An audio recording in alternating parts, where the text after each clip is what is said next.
now, let's get started introducing our company. At Summit Financial Partners, we craft customized wealth management solutions for the world's most discerning investors. With over $50 billion under management, our legacy is defined by excellence and personalized service. Our team of seasoned financial strategists partners closely with you to develop tailored investment strategies, comprehensive estate planning, and sophisticated tax solutions that elevate and protect your wealth. At Summit Financial Partners, your financial vision is our mission, transforming your aspirations into a lasting legacy. So let's meet the company that was actually at the center of this incident. By the way, it's all based on a real incident, a little bit tweaked for our case. So Summit Financial Partners, actually it's a mid-sized publicly traded wealth management company. They're based in Chicago, Illinois. They manage approximately $50 billion in assets under management. Core for them is not only wealth management, but tax advisory for some of the wealthiest people around. And actually what's key about this company, they're big believers in technology. So everything they do is actually tech assisted. From the way that they do compliance, the way that they do legal, document sharing, communication, HR, finance, everything is based actually on cloud platform. So they are proud to say we are the SaaS first wealth management company of the world. Let's see, there are partners, I wouldn't go too much, but they're onboarded on Cytactic platform before. What does that mean? We're a platform for cyber crisis readiness and management. So company actually onboarded the platform before, and actually they onboarded the company profile, as you can see, kind of like what's their company profile, where they are based, also a little bit about the data that they collect and the regulation which is applicable to them. Here, by the way, most sensitive for them, they collect data about investment details, contracts, regulatory reports, and so on. So the company is rather sensitive when it comes to actually potential cyber crisis. But guess what? They actually have Torq. Torq, as we've just heard, kind of like the great innovative hyper investigation tool for the SOC. And let's see what's happened with Torq, and maybe let's hand over to Torq to explain for Patrick what's happened here, and maybe come here, what happens on the screen, and I'll show also the video. What is the alert that we see? Yeah, so the key with this alert is everything in Torq is event-driven, triggered. It triggers an automation, and in this case, it was an impossible travel alert with this user, John Storm. And they were using Okta to authenticate to the systems, and they authenticated in Chicago, and then all of a sudden they authenticated in Hong Kong. And if we can go through the video, it will show the procedure in the hyperautomation space, where we go through all of our steps that are predefined with the workflow, and it goes through the event, and also runs a Python script that runs Halycon, which detects that the latitude and longitude is too far away to make sure that the user is in the right place.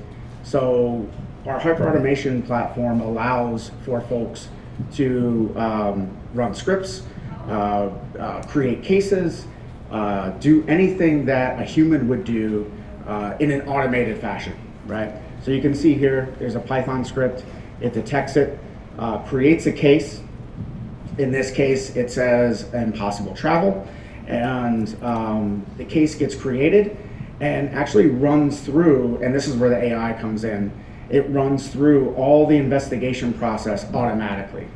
We call our AI agent Socrates, and it will go through all of your workbooks automatically without a human intervention.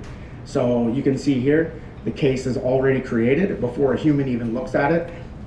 The IP addresses, all the user information is enriched, and it's all in the case before a human ever needs to triage or understand it. And it has all of the information you have, and it actually has you can ask it questions like, why is this important? Why is it malicious? And how do we triage this thing? So that's it. So thank you so much, Patrick. What happened here is actually, lucky enough for this company, they pre-installed Torq. It was a smart decision for this company because Torq actually detected this impossible journey. What does that mean? As Patrick explained to us, a privileged user using iManage. Just to introduce you, iManage is the platform in which our company, our wealth management company, actually manages their compliance and all the regulatory procedures. They realized that the privileged user that was accessing iManage was accessing at the same time from Chicago and Hong Kong.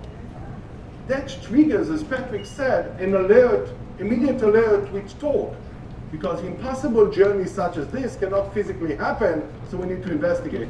Exactly as Patrick said, what happened with this company, they initiated the predetermined protocol of investigation that Torq determined. Actually, they went to the user and asked the user, did you get access to this iManage account, the privileged account that you have, from Chicago? Immediately admitted, yeah, I got access from Chicago, but denied to get access from Hong Kong. And then with Torq, with this automated process, the company was able immediately to escalate the process of investigation and check actually for the unusual IP. And they found that this unusual IP probably indicate that either someone stole the credentials or took over the account. So lucky enough, in their security tool, they had something that alerted, immediately started the investigation without any human intervention, and brought it to the attention of the company. Here, meet our CISO, Rebecca Hartley. Rebecca now has a dilemma. Nick, you play Rebecca.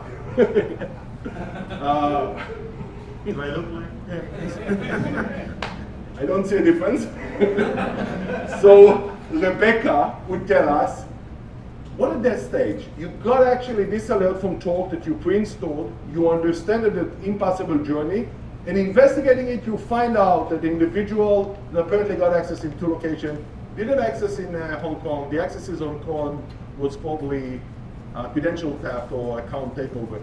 How would you escalate it? How would you keep investigating these matters? So what's very interesting is what Torq is doing is like automatic. Your Socrates is automatically resolving. My experience is when you have, I'll just name products, right? So Microsoft Defender, right? Most of my analysts would take at least, I would say, give and take 15 minutes to understand the alert, and then maybe another 2 hours to escalate it to me. By that time, we are finished, right? So the answer to your question is, in terms of investigation, of course, the SOC analyst will go through the playbook, try to read. Now, given that you had Torq and you're smart enough to install Torq, get this alert, get the investigation ready with the AI agent in seconds, and it's now actually brought to your table. How would you escalate the matter? Would you bring it to management attention, or how would you keep investigating this matter? First of all, I would expect that Torq and other technologies would remove all the false positives very quickly, right? Once that happens, you show me the real alert that we should focus on.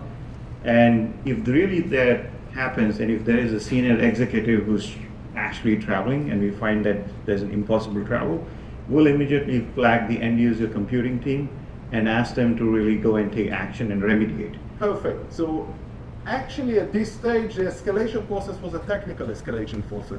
That's brilliant, and actually that's what our Rebecca does. But here, lucky enough for this company that they not only installed Torq, they were really bullish on good technologies, huh? This company was really bullish on good technologies. They installed Suite, which they're not only Suite, they're a really good tool. So they installed Suite, and actually what they did, they got now another alert fired from Suite. And this was actually a troubling alert. Now Eyal would explain to us, what do we actually see from Suite? Right. I have before I start, I have a few questions, and because we don't have a lot of time, I'm going to answer those questions for you. Do you have cloud environment? Yes, you have. Did you invest a lot of money and budget and time in cloud security? Yes, you did. Do you feel safe? Do you think that you're not going to be breached? No. And then last question is why, and I'm going to answer that as well. And the answer is because you invested in preventative measures, that's why, first.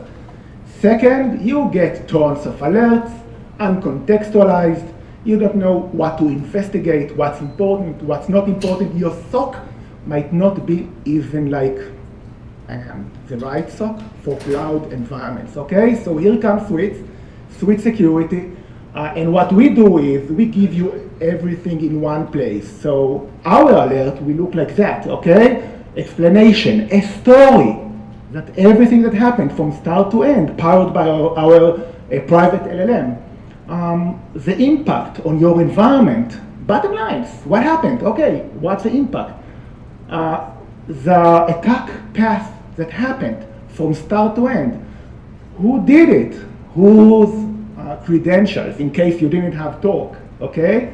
So your credentials, the credentials of the person might be stolen. So we identified that user, okay, where it happened, who did it, what commands were running, and what are the managed services that were influenced by it. And of course, a full timeline of everything that happened. So, very little amount of alerts, very easy to investigate and understand quickly what happened, and you get like the bottom lines, okay? And that's the bottom lines, and you can now decide how to react. Thank you so much. Wow, that was brilliant. And honestly, our wealth management company, they're so keen on technology that they invested in Suite in order to analyze in real time. So they got this alert in minutes after they got the first alert, actually, and see what was this alert that AI just explained to us.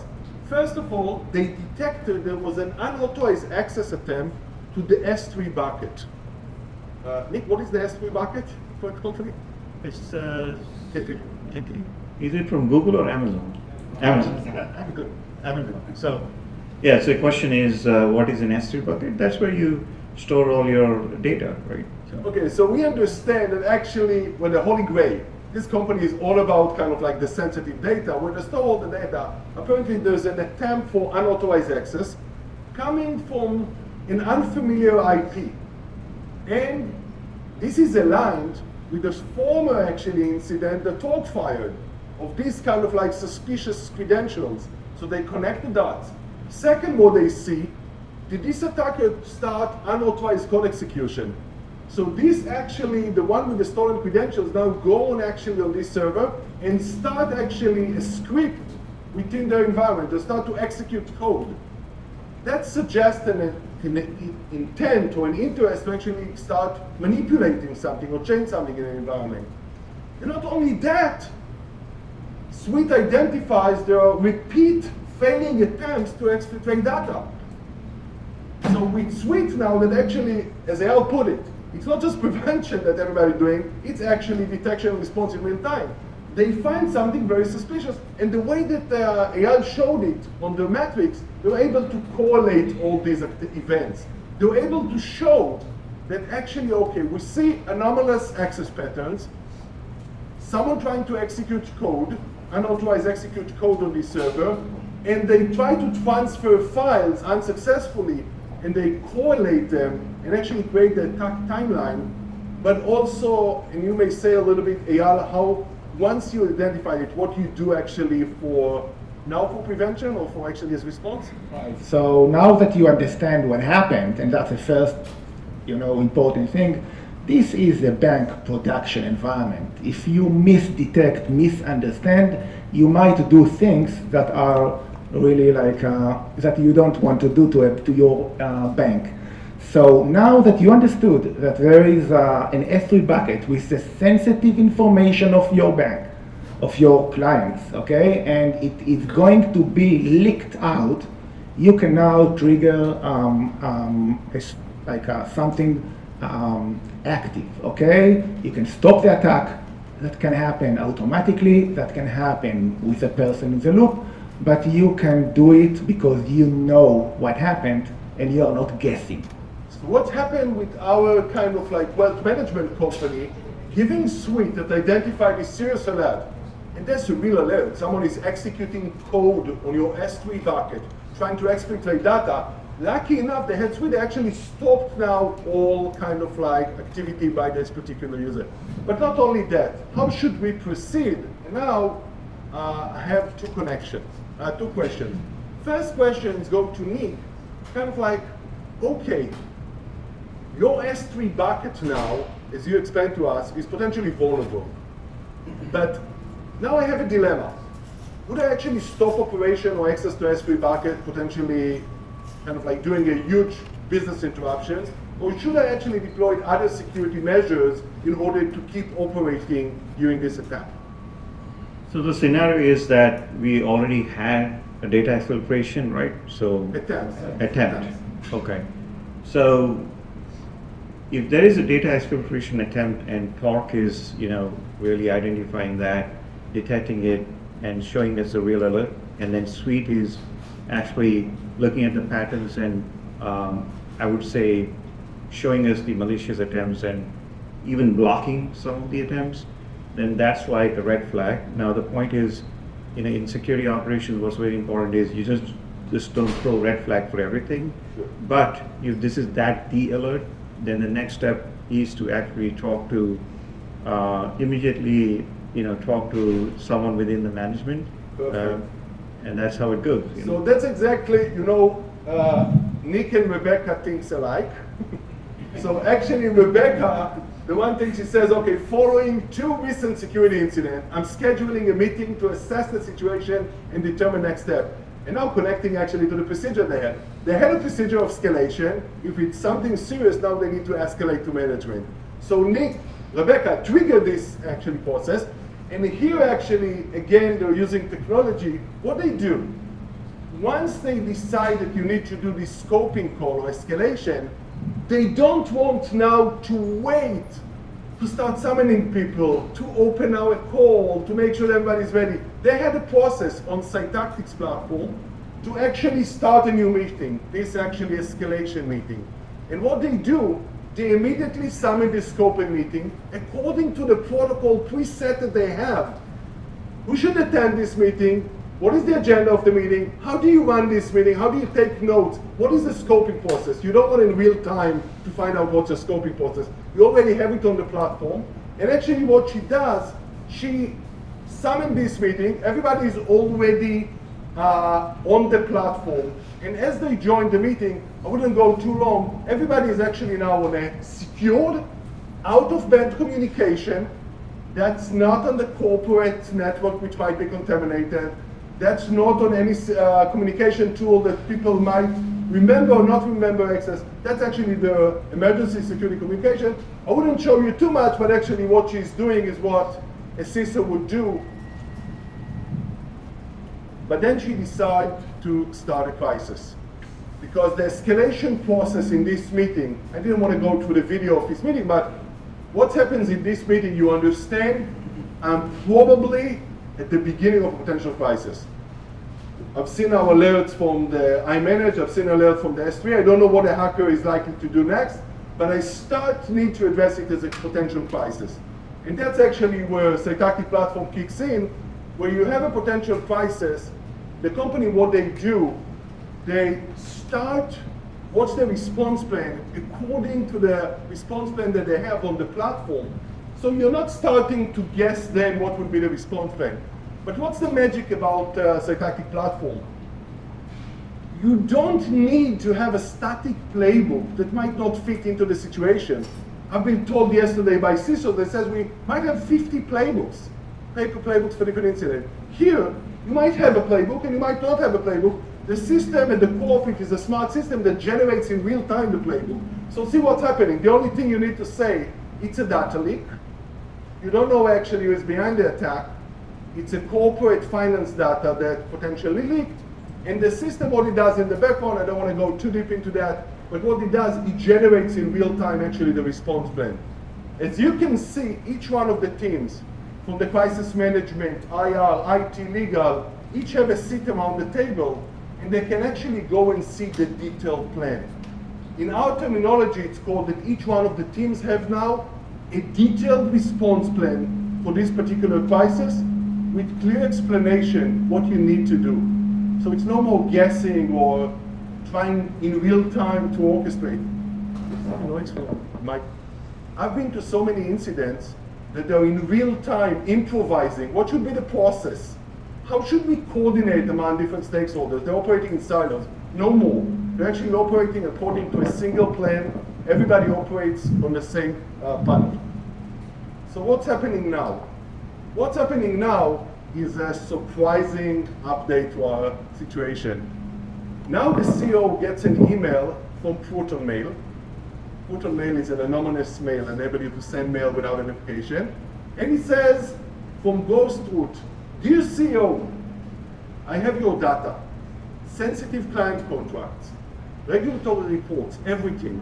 So what happens is that they get this extortion email and he's saying, I have all your contracts, all your regulatory documents, everything. You need to pay $2 million in 72 hours or it goes public. No tricks, no delays. You know how to reach me. And the clock is ticking. And to prove that they are not bluffing, what they send is 2 samples. And look at the samples. The first sample is a customer contract. We don't want to go too much into this contract, but it's a very sensitive contract. This individual actually invested $15 million with the company. Everything around kind of like what their annual rate, what their KYC documents, everything is stored here, including even the assessment about the contract and the kind of like the feasibility of it. But second, he sent a regulatory audit report that was done to Summit by the SEC that actually reviewed the company, and few things that I found interesting is that they have a data security and access control at high risk.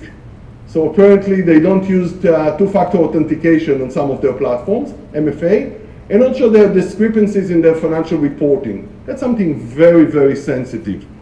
So let's go back to the email.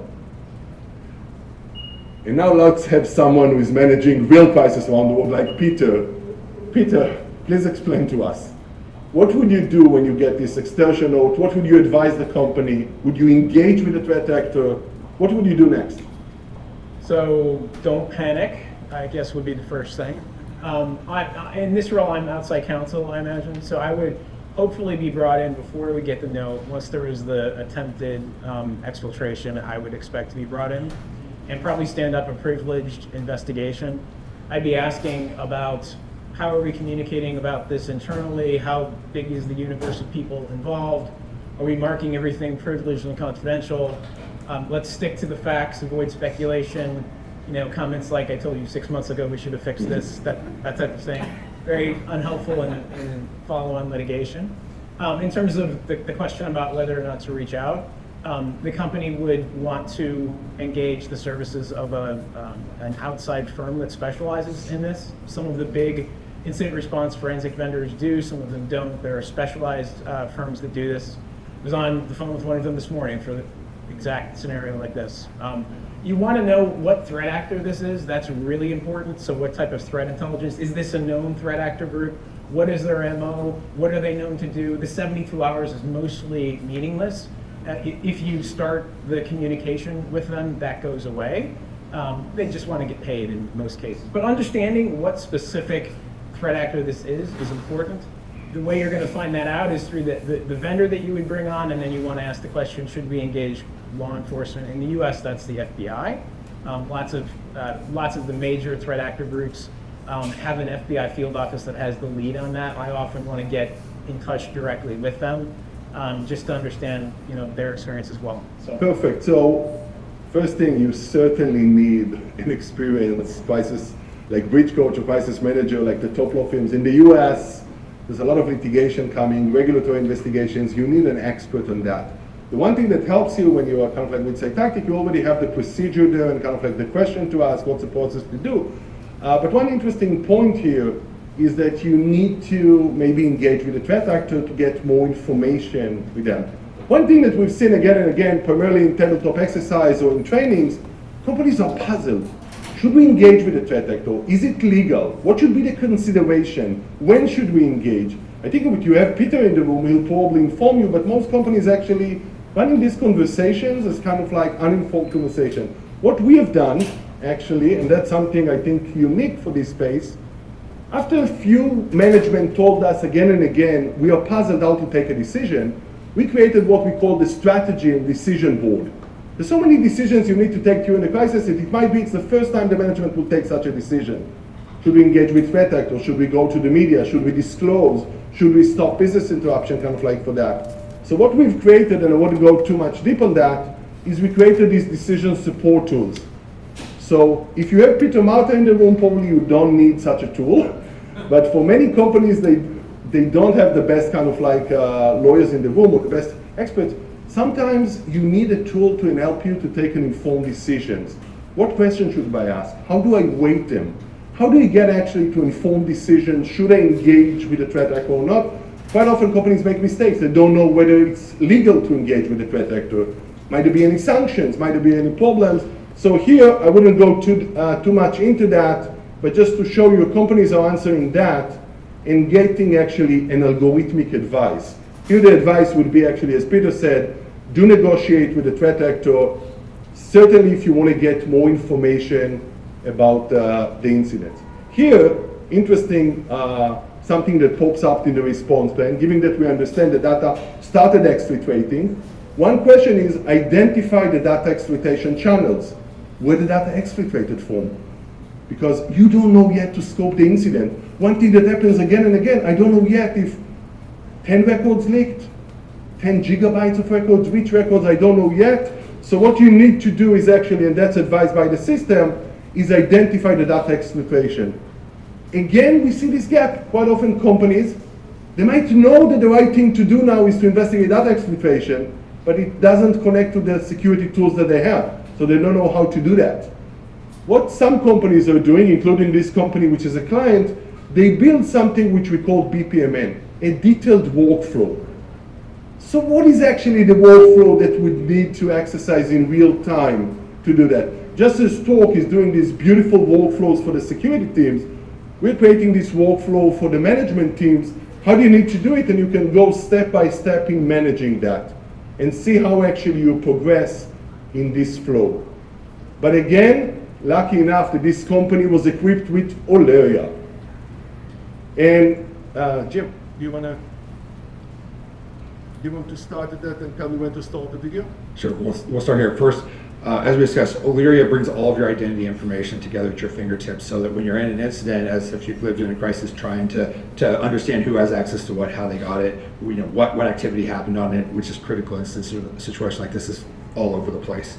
And so what we're going to see here today is we're going to walk through the steps of understanding this account that was alerted on that had impossible travel and how sort of the chain of access, what we're going to walk through sort of that and how Oleria helps you have that information at your fingertips. So if you want to play the video. The first step in this is actually understanding the identity posture of that account. And so Oleria understands the identity posture of all your accounts, single sign-on, and local accounts in all of your infrastructure and applications. So what you're seeing here is us highlighting a risk that John Storm, the account in question, has weak MFA factors deployed on his account, which is most likely what's leading to the compromise of this account in the first place. And Oleria, again, makes that available really quickly at your fingertips so you can just jump right straight to John's account here. Next, we can notice that John is an administrator on a SharePoint site, which actually synchronizes with iManage, so the documents that were compromised are actually stored in SharePoint backing the iManage service. And then you can use Oleria to understand exactly the pathways that John has access to that. So we show visually the pathways. In a crisis, sometimes access is provisioned 2 or 3 or 4 ways. And if you want to contain, you actually have to know what all of those are. So Oleria makes that really easy for you to understand in just a couple of seconds, because you can search for the individual users or resources and see their full access graph in Oleria. This is all in a common logical model that we sort of map every application and cloud infrastructure to a common model, so your teams don't have to understand the custom logical models and access models of all the different apps that you have in your enterprise. And then finally, the place where we take the next leap is not just looking at access. We can understand the actual user activity for all of those accesses. And what you're gonna see here is that the first thing is that John's account was used to add another user to this SharePoint site. So think low and slow. I want to give myself another alternative channel to access, which is a common threat actor behavior here. You're seeing that both the addition of the user, but you're also seeing the additions to the access graph that were added by John for this new user, Bill Smith, that give him access to those documents. So that if something happens to John's account, we still have this backup access pathway through this incident. And Oleria is highlighting all of that. This is the admin console view to see that Bill was added to that SharePoint site, that John was originally a privileged admin before that. And now we talked about these documents that were compromised. Oleria will show you that we need to understand what was the scope of the incident and how many documents were actually compromised. Was it just the ones that they shared, or were there other ones? So Oleria can show you all the documents, both for John and Bill, that were accessed in the time window that we're worried about here, so you can quickly, easily understand how, what the impact of this was, and understand that actually the only documents that were compromised in this case were just the documents that they shared back with us, and there was no broader scope than that. And so what we've done is gone through a few clicks and actually live in an incident. It wouldn't take much longer than what I just talked you through to actually get all this information out of Oleria. And if, speaking from my previous life as a CISO, I can say that it could take hours or days to cull this information from the logs from a SIM, run Python scripts on it, put it into Excel spreadsheets, do the analysis that probably, if you raise your hand, you've done personally. What we're trying to do is sort of take all of that, bundle it up, and build a tool that's by practitioners for practitioners to help you manage your identity in a non-crisis situation, but also to bring an identity overlay to the crisis management process. Thank you. Wow.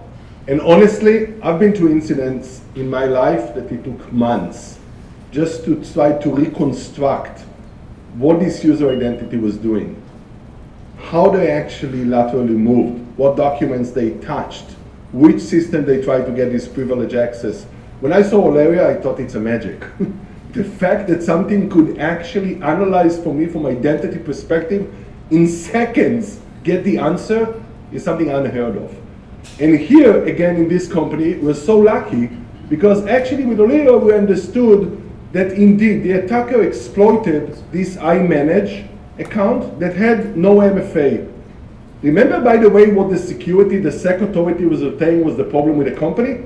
That had no MFA on this sensitive account. So apparently, he was using this weak authentication to actually infiltrate into SharePoint via sync that they have. These two systems were synced because all the documents on the iManage were actually stored on the SharePoint.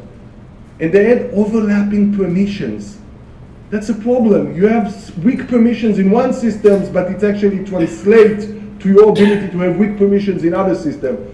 Lucky enough that Oleria were able to map all the actually security groups and all the folder permissions in SharePoint, tracking who viewed, downloaded, or accessed any file. And they were able for us, in a matter of seconds, to actually prove that the attacker that sent us before these two reference documents actually got these documents from SharePoint. We could go to the document level and say, hey, that's actually the kind of documents, the reference documents. But at that point of time, normally in a crisis, we'll be at a point that we need to think, okay, he might have taken all our documents. We probably need to negotiate with him. We probably need to pay the ransomware. We were really stressed. But thanks to Oleria, we were able to know that there are only 5 documents that he took, only 5 client records that he took. We're able to nail it down and scope the incident to such a small incident, thanks to Oleria, which was something that we never have in a normal kind of crisis. Here, now a question for you, and we'll keep it quick because I know short of time, but Nick, given the fact that security SharePoint is now at risk and potentially it might disrupt workflows, would you change anything from your SharePoint practices or any broader remediation efforts on SharePoint, given this risk? So you're saying data is exfiltrated now? Yeah, but very limited scope of data. We understand it's only 5 client records. Out of all the clients that we have, only 5 client records. including the records that, the samples that were shown by the attacker. I'll just straight block access because, I mean, even if it's 5 records, it's bad. That Block means- access for everybody to the No, SharePoint? I mean, I'll block access to the SharePoint, especially like the admins. I'll Perfect. immediately go and like block those admins. Perfect. So we'll do some like hardening, real-time hardening to make sure we can keep using it. Now, there's an interesting update in our incident. As the company is going through another thing, now there's an investigation update. One of our clients actually contacting the company and says, hey, I want to reach about a serious security issue I have. Apparently, someone is now blackmailing me personally as the individual, saying that they have all my records, all my actually transaction records, and if I don't pay them immediately $50,000, they're going to actually exploit my records. So it's a wealthy individual now being extorted directly. As we see with this email, with this signal that I got, dear John, I have all your trading data and confidential information. What happens now is entirely up to you. If you want to keep your financial secrets, send $50,000 to this Bitcoin. This is my wallet. It's clear instructions to the wallet. TikTok, you have 48 hours. After that, all is out of my hands with the same name of our extorter. Peter, how would you suggest to communicate with the customers or to respond given this new change in the attack? Just so I understand the facts, so the customer is saying because of our incident.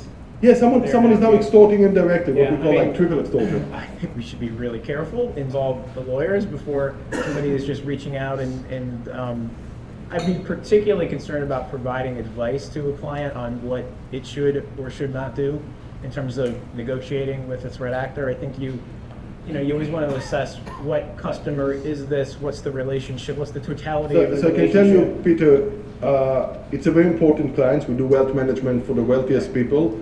This client is actually saying, hey, you had a security problem and now my data is at risk. Someone is extorting me. Right. I expect from you to provide me with instructions or to solve it.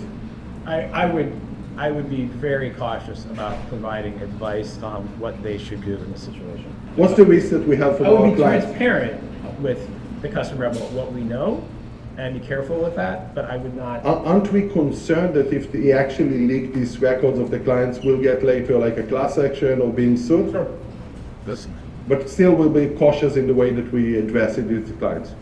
Yeah, I mean, I would not want this company advising this customer on what they should or shouldn't do with Okay. respect to this threat. Okay, yes, sure, Nick. I just want to add that before we reach outside counsel, usually, as part of our disclosure committee that we have within the playbook, we would actually go and start like my CFO, CISO, myself, and the general counsel, right? We all three will Perfect. sit together and try to understand, hey, are we ready to Perfect. get outside counsel engaged? Perfect. So assuming that we have the outside counsel engaged and we do have the disclosure process, by the way, on the platform, I know that we're short in time, so I'll just rush to this. Peter, it's a publicly traded wealth management company. What about the disclosure? Yeah, so, as of about a year ago, if it's a public company, in addition to everything else you have to juggle in these situations, you have to think about SEC materiality. That should be in your incident response plan. Not a lot of detail in the incident response plan because people conflate incident severity with materiality all too often, but there should be a separate process where the company assesses materiality in all other non-cyber contexts, and this should feed into that. Amazing.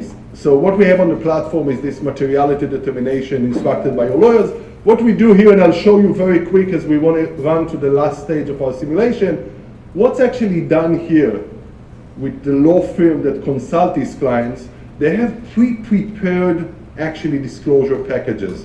What does that mean? The lawyers actually work with them, what regulation you need to comply with, what will be your disclosure requirements, and work with them on templates. As I'll show you in a second, what happened here is they pre-mapped actually the disclosure requirements based on the different regulations. SEC indeed was something very important to them, and they prepared exactly as Peter said, with kind of like both the templates and also the process, how they do SEC disclosure. But the one beautiful thing that they also do, once they decide they want to go for disclosure, they actually can generate the disclosure templates here with the disclosure teams. So instead of the tedious processes, there's so many stakeholders, they have actually a smart generator taking the templates of disclosure from thousands of different incidents and actually helping them to disclose. But what happened in our case, after everybody is busy with disclosure, what happened next? What happened next is the following. There's a new investigation update coming from Halycon. Apparently, Halycon was deployed. Halycon was deployed there. I let Ben explain what does it mean that they were deployed, but Halycon is now coming with a new detection saying it's an imminent ransomware threat that we identified. Yeah, so in conversations with Rebecca earlier in the year, she had really a lot of concerns about ransomware, as many CISOs do, and her biggest concern was the potential for extortion, which we now have already seen in cloud environments, right? They've had not only extortion themselves, they've had double extortion as they moved on to their clients. So her concern was how do we protect our internal servers, our workstations, our endpoints, like anything, so they were actually able to deploy Halycon. Yeah, And maybe I'll show you the process that they deployed with Halycon was predetermined in the response plan, and actually Halycon works on the field. Yeah, so we actually are deployed on assets, as you can see. We're actually in a blocking mode on those assets. Go to the next screen. And we actually see an alert come up on one of those endpoints that we actually blocked an actual ransomware event, right? Prevented it from actually executing on the endpoint. Further, we actually see that there are other events across the environment where we're actually seeing blocks come in.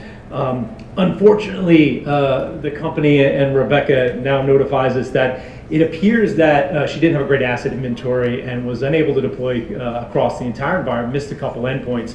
And actually, they now see an encryption event where one of those endpoints is actually being encrypted. So she contacts our Halycon team. We're actually able to come in with our services component, and we're actually able to step in, even though we weren't deployed, we're actually able to create a decryption on that endpoint and get them back in operation, thereby preventing any exfiltration of data from the system, and also the inability of them to have to negotiate with the threat actor to pay any type of ransomware. So, just in summary, Halycon was able to block the ransomware activity and prevent exfiltration of data everywhere it was deployed in their environment, and even on the system where we weren't deployed, through no fault of Halycon's, we were actually able to assist in the recovery and get them back up in several hours as opposed to days to weeks.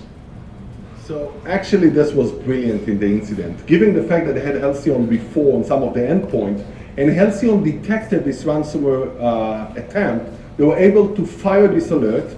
So now they knew actually that there's also a ransomware attempt. They were able to, in a short time, deploy actually Halycon across all endpoints.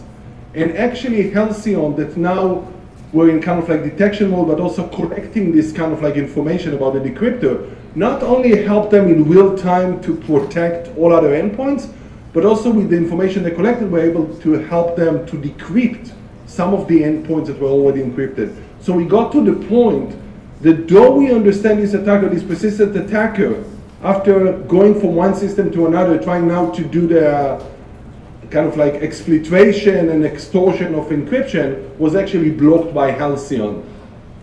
So maybe just to wrap up, let's bring it all together. So what happened to us in our incident? First of all, Torq flagged an impossible journey, saying, hey, someone tried to access this privileged account from two different directions, and immediately actually started their automated investigation, AI-assisted automated investigation. At the same time, Switch Security, with their cloud actually detection and prevention, find out that there was actually an unauthorized access to the S3 bucket, this sensitive S3 bucket, were able actually not only to detect it, but in real time to actually prevent the ability to execute code on the S3 bucket to execute their data. This time, actually, the threat actor is approaching the company and extorting the company, not knowing that the company is so sophisticated in technology, but assuming, okay, in 72 hours you'll pay us. Lucky enough that they had Oleria, that Oleria was able to actually identify up to the file level what were the files and to scope it to only 5 files. This was a very different incident when we were able to understand that scope in terms of negotiation. And here actually, even at the time that we had an imminent ransomware threat, which was kind of like the ultimate threat, someone would actually be encrypting our records and exfiltrating data, thanks to Halycon, they were able to actually protect their platform. So maybe if there's one message I want to leave you with at this incident, and by the way, there's a full incident response generated by the platform, you can read, but what actually we saw. Security is not only about one tool or one solution, as all of you know. It's actually a team game of different layers. So good enough that this company that has a very sensitive data, very sensitive operation, was actually ready in all dimensions. And it is a brilliant response. They had both the technology tools to start the investigations, to fire the alerts and to do real-time mitigation. They had the tool to investigate up to the identity level with Oleria and with Halycon actually to stop the ransomware. But not only that, they prepared in advance with the team members that will be running the incidents on a tech platform that enabled them to have their playbooks and response plans already actually laid out digitally, and with all the tools that require with their experienced lawyer, experienced actually advisor to manage the incident according to the procedures. So, what would have happened to a wealth management company if actually all their wealthiest clients' record would leaked? Probably it would be a front page in the paper. We wouldn't hear them anymore as a publicly traded company. The stock would drop. It was a massive incident. What happened to our company? The fact that they got ready with the procedures, with the plans, with the team, with the technology, and with the way to manage it, led to the fact that such a sophisticated incident actually ended up with no significant damage. Do you want to know what Rebecca wants, really? What Rebecca wants?